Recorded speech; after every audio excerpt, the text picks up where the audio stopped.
Montreal. Blanche Major loved to drive in and around her small town about 90 kilometers east of Montreal, and her niece says the 97-year-old planned to stay behind the wheel as long as she was allowed to. But Major's love of the roads ended Thursday afternoon when she died after her Chevrolet Aveo overturned and ended up in a ditch in a village near her hometown of St. Nazaire-d'Acton. She was on a road in St. Eugene and it was probably a deer or an animal that crossed in front and she swerved and went into a ditch, Madeleine Major, 71, told the Canadian press on Saturday. Major said her aunt once told her, "As long as I have my sight, as long as the good Lord gives me permission to drive, it's my happiness, and I don't ask for more in life than that." Madeleine Major also said coroner Yvonne Garneau called to tell her that her aunt was in very good health and had no problems with her heart or lungs. She did not have a heart attack while driving her car, and when she overturned in the ditch, a vertebrae in her neck snapped. Major said, adding the coroner told her she died instantly and did not suffer.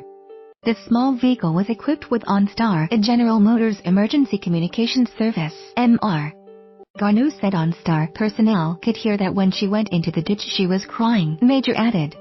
A provincial police spokesman says the jaws of life had to be used to free the woman from her vehicle. Excessive speeding did not appear to be a factor. Major said her aunt was once stopped on a weekend by police who told her she wasn't going fast enough.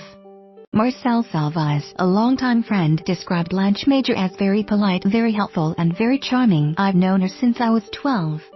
He said, noting she had lived alone for a long time since her husband's death. He said Major never drove very fast and really had a passion for driving. She could see very clearly and had all her faculties. She was out almost every day in her small car," said Salvaz, 71. "Often when she drove by, she would come into my yard, she would sit on my swing and we would talk." He drove by Major's house Saturday morning and said it was hard for him to believe she was dead.